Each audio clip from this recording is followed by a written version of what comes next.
Hello, my name is Dan Scheid. I teach in the theology department here at Duquesne University. And it is impossible to convene a conference this year on the integrity of creation without acknowledging the global pandemic of COVID-19. Indeed, there are ways in which this crisis has unfolded that bear important parallels to the goal of building a sustainable world. First, I want to acknowledge the bad news, which is abundant. A genetic mutation of the coronavirus, COVID-19, has, in a short matter of time, reached over 200 countries, causing over 29 million worldwide cases and over 900,000 deaths. In the United States, over 6.5 million cases and over 194,000 deaths, more than 3 times the number of US soldiers who died in Vietnam and more than who died in World War I. The early reports in January of a strange disease emanating from China and the resulting quarantine there felt surreal, like out of a movie. But soon, horrifying images from Spain and from Italy and then from New York, and practically overnight, COVID ushered in a whole novel pattern of life for all of us. This revealed once again that a problem in one part of the world cannot be contained there. We are, for good and for ill, globally interconnected. On the heels of a public health crisis came an economic fallout, with soaring unemployment and disruptions to livelihoods that will likely stretch on far beyond the arrival of a widespread vaccine. For those of us lucky enough to continue working, it meant entirely new conditions of telecommuting and closed schools. The less fortunate saw their businesses shuttered, lost their jobs, and are facing looming evictions. The early sentiments that we're all in it together seem to have waned as fear set in, and it has strained the bonds of national unity. A new ethic of social distancing means people feel even more isolated and detached than before. Wearing a mask has become for some a political statement, rather than a precaution to protect vulnerable individuals for the common good of us all. More troubling, the burden of the pandemic is not borne equally. It has revealed economic fault lines that fall along predictable racial asymmetries, in which Black and Latinx Americans get sick and die in higher rates than whites. The affluent can telecommute, while others have to balance health risks versus financial pressures to go to work. COVID-19 deaths correlate with air pollution, and in the United States, air pollution is more likely to occur within brown and Black neighborhoods. Robert Bullard, a longtime advocate for environmental justice, observes, quote, "It's those same communities where we've been fighting against environmental racism for years that are now getting hit hard by COVID." In terms of sustainability, many take the spread of such a disease as a sign of humanity's steady encroachment on habitat that once belonged to our non-human neighbors. COVID-19 is a type of zoonotic disease spread from animals to humans. And these diseases are likely to be more prevalent as we continue to consume and to transform sea and land. Human activity has led to more dysfunctional ecosystems, which are less able to support human or animal health. Marco Lambertini, Director General of World Wildlife Federation International, comments, quote, "COVID-19 is a clear manifestation of our broken relationship with nature and highlights the deep interconnection between the health of both people and the planet." At the same time, despite or in part because of this massive social, economic, planetary upheaval, there are also profound signs of hope. The pandemic has underscored the interdependence of the world, how connected we are, how close we are to each other.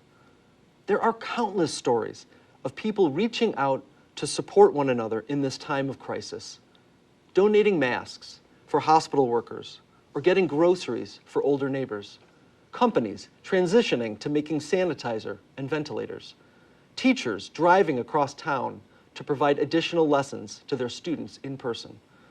Then there are stories of human resilience, of the drive to connect, people singing arias from their homebound balconies, public celebrations for essential workers and healthcare providers, neighbors lining up in their cars to offer a socially distanced welcome for a 10-year-old girl coming home after cancer treatment. Following the Catholic social tradition, I would call these examples of people caring for the common good.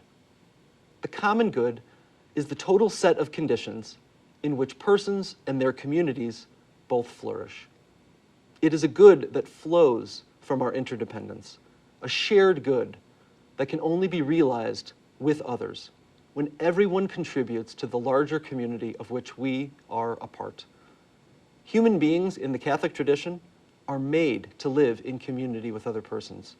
And so we are created by God to seek the common good of all, not just our own individual private good. It is our very nature. A human person cannot actualize her full potential, cannot be fully human unless she is part of a community. The common good in a Catholic vision contends that one of the primary values that people seek in community is relationship itself. All the various ways in which we share our lives with others are not merely a means to individual survival and individual flourishing, but they are part of human happiness itself. It is not that we need each other to survive. This moment reminds us that we need each other to thrive. Even health itself is a common good. Since we breathe common air, we live in common spaces, and we share a healthcare system that can be overwhelmed, putting everyone at risk. Conversely, there is the joy of interconnection, of being vulnerable with each other, of being of service to others. The common good echoes the initiative of the United Nations and the 17 Sustainable Development Goals. The common good emerges only by balancing equity, economics, and environment, so that current and future generations can thrive, and a contribution to any of these goals will be a benefit to all of them. Those feelings of wanting to reach out to others and to benefit the common good, Catholics call solidarity. It's true, some of these early expressions of solidarity are not necessarily deeply rooted, and these feelings may wane over time. Still, they demonstrate our sense of belonging to each other.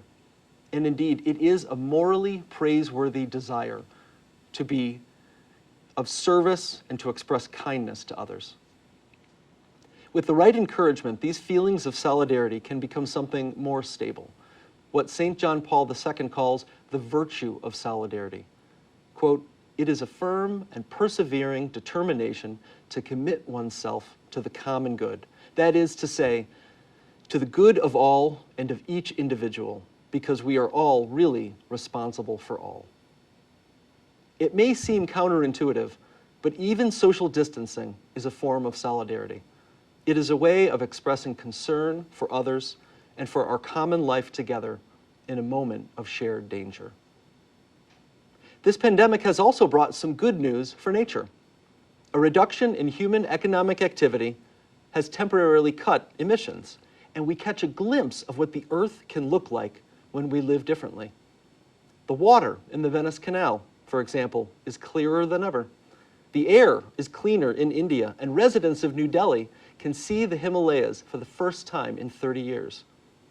There are multiple reports of groups of animals who felt brave enough to venture into our downtown areas, reminding us that our non-human neighbors are still there. The common good is not limited to the human community alone. Indeed, it is a planetary common good. It includes the land, the atmosphere, the planet, even the entire cosmos. In a Catholic and Christian framework, there is a cosmic common good of all creation.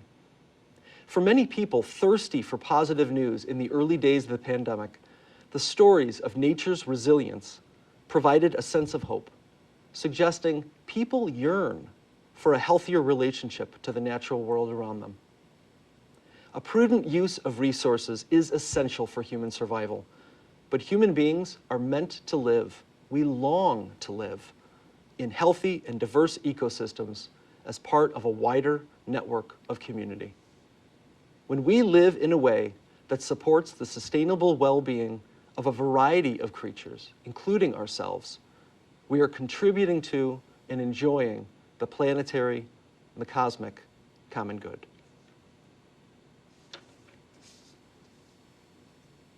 I acknowledge this moral vision of common humanity, striving for a common purpose for the planetary common good, is not the entire story. We live in a moment of acute political divisions. The fissure of social norms wrought by COVID-19 has thrown into a spotlight other fault lines, especially racial injustice. Experiencing the bizarre new reality of living in a pandemic matches the surreal quality of witnessing rampant climate change and environmental degradation. As we watch wildfires rage in California, Oregon, and Washington, reaching unprecedented levels yet again, there's a similar feeling of watching the ground melt under our feet as we walk. Yet, I propose this moment brings with it hope. Note how quickly our patterns of life changed to accommodate a pressing risk, how we recognized and acknowledged that there may be goods we are willing to sacrifice for, such as our elderly community members and our healthcare providers. Why not for the planet itself?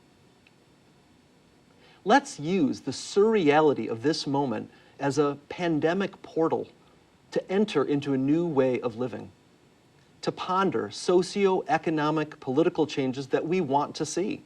Maybe we'll decide such extensive commuting and work travel isn't worth the cost. Maybe we'll decide we want to see the Himalayas, to have more time to take walks in forests, that we can't really put a price on the ability to breathe healthy air. These have a value that act as a counterweight to the inertia of continuing life as we have always known it. There's a similar call to deepen our solidarity with our fellow human beings by working for justice.